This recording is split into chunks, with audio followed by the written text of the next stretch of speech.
पुराने ज़माने की बात है। यमन के एक गांव में एक बूढ़ा आदमी रहता था जो बहुत ही नेक किरदार और रहमदिल था। उसके पास बहुत तरह के फलों का एक बाग था जिससे वो अपनी ज़िंदगी का खर्च चलाता था और उसका कुछ हिस्सा गरीबों और फ़कीरों में बांट देता था। एक दिन वो बीमार हो गया और उसकी बीमारी दिन ब दिन बढ़ती गई, यहाँ तक कि उसके मरने का वक्त करीब आ गया। उसने अपने लड़कों को अपने पास बुलाया और उनको वसीयत की, हमेशा अच्छे काम करना, बुरे कामों से दूर रहने की कोशिश करना और गरीबों व ज़रूरतमंदों की मदद करते रहना। वो मर गया और उसका सर सब्ज़ो शादाब बाग लड़कों को मिल गया। लेकिन अफसोस, उसके लड़कों ने उसके मरने के बाद उसकी वसीयत पर अमल नहीं किया। वो सब जमा हुए ताकि मीरास को तकसीम करें। सबसे बड़े लड़के ने कहा, हमारा बाप आधे फल गरीबों और फ़कीरों को बांटता था। वो एक सादा और बेवकूफ़ आदमी था, खुद सिर्फ ज़रूरत भर खर्च करता था और बाकी दूसरों को दे दिया करता था। सबसे छोटे भाई ने कहा, हाँ तुम सही कह रहे हो, हम इस बाग की वजह से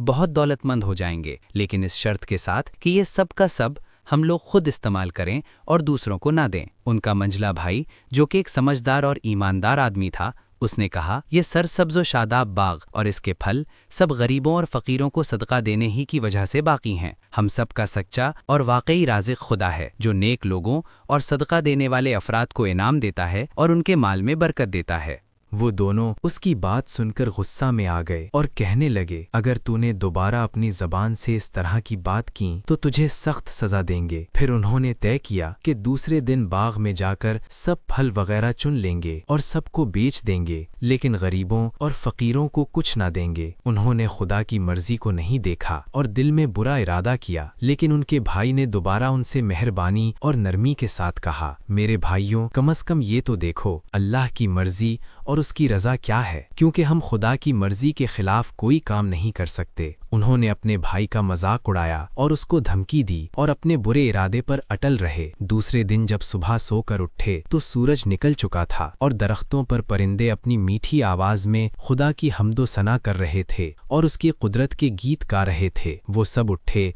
और अपने बाग की तरफ चल दिए ताकि जल्दी से जाकर फल तोड़ लें। वो लोग इस तरह से छुपकर और मुंह छुपाकर निकले कि कोई ज़रूरतमंद और फ़कीर उनको बाग में जाते हुए देख ना ले और उनसे कुछ मांग ना ले। वो आपस में आहिस्ता आहिस्ता बातें कर रहे थे। इसके बाद किसी ज़रूरतमंद को बाग की तरफ देखने भी नहीं देंगे। हाँ, बाग हमारा है और हम ही इसके मालिक हैं। हम इसे बेचकर अमीर हो जाएंगे और फिर कोई दूसरा बाग खरीद लेंगे। लेकिन उनका मुखलिस और बाईमान भाई उनको बार बार खुदा की तरफ मुतवज्जे कर रहा था और कह रहा था, मेरे भाइयों, आपने खुदा को क्यों भुला दिया है? क्या आप नहीं जानते कि जो खुदा के सामने अपनी अकड़ दिखाता है उसको नुकसान होता है? हमारे पास जो भी नेमत है वो खुदा ने हमको अता की है और हमारे हर काम का बदला हमको मिलकर रहेगा। आज आप खुदा के बंदों को उसकी दी हुई नेमत से महरूम कर रहे हैं। आपको इसकी बहुत बुरी सज़ा मिलेगी और दुनिया और आखिरत दोनों में आपको घाटा होगा। उन दोनों ने उसकी बात की तरफ कोई तवज्जो नहीं दी और कहा, क्या तुम भी यही चाहते हो कि बाप की तरह कनात करो? देख नहीं रहे हो इससे हमको कितना फायदा होगा और हम कितने दौलतमंद हो जाएंगे? बातें करते करते वो लोग अपने बाग तक पहुंच गए, लेकिन वहां उन्हें कुछ और ही दिखाई दिया। पूरा बाग जलकर राख हो चुका था और ना कोई दरख्त था न कहीं फल। लेकिन जब गौर से इधर उधर देखा, अपना सर पीटने लगे। ये तो हमारा ही बाग है, कहने लगे, शायद हम रास्ता भूलकर कहीं और आ गए हैं। इस तरह से उनके शैतानी ख्यालात और उनके बुरे इरादे मिट्टी में मिल गए और खुदा ने उनके बाग में आग लगा दी। वो शर्मिंदा होकर कहने लगे, हमने अपने बाप और भाई की बातों पर अमल नहीं किया और बहुत बड़ा गुनाह किया। हम दूसरों को इस बाग से महरूम करना चाहते थे, खुदा ने हम ही को महरूम कर दिया। वो एक दूसरे को कोस रहे थे और कह रहे थे, हमने खुदा को भुला दिया और उससे बगावत की। अब हम अपने किए पर शर्मिंदा हैं और खुदा से माफ़ी चाहते हैं। हम खुदा से उम्मीद करते हैं कि वो हमको बख्श देगा और इससे बेहतर हमको अता फरमाएगा। उन्होंने तौबा की और फिर से खुदा की इताअत करने लगे और समझ गए कि हमारा बूढ़ा और नेक बाप किस तरह से खुदा की मर्जी को हासिल करता था और खुदा भी उससे खुश था, जिसकी बरकत से हमारा बाग इतना सरसब्ज़ो शादाब था। ये दास्तान हम सब के लिए इबरत और दर्स है ताकि हम ये समझ सकें कि जो लोग खुदा के हुक्म की खिलाफ वर्जी करते हैं उनका अंजाम क्या होता है। खुदा कभी कभी मालो दौलत देकर इम्तिहान लेता है और जो लोग खुदा की इस नेमत का सही इस्तेमाल नहीं करते वो यकीनन घाटे خطرے میں ہیں اور آخرت میں بھی عذاب کا شکار ہو سکتے ہیں۔ ان دونوں نے گناہ کیا تھا، لیکن شاید ان کے باپ کے نیک عمل اور دعا کا اثر تھا کہ انہوں نے جلدی توبہ کر لی اور پھر نیکی کرنے کا پکا ارادہ کر لیا۔ خدا نے بھی ان کی توبہ کو قبول کر لیا اور اس باغ کے بدلے میں ان کو اس سے اچھا باغ عطا فرمایا۔ انہوں نے بھی اس کے بعد کوئی لالچ اور کنجوسی نہیں کی اور غریبوں و فقیروں کی ہمیشہ مدد کرتے رہے۔ خدا بھی ان سے خوش ہو گیا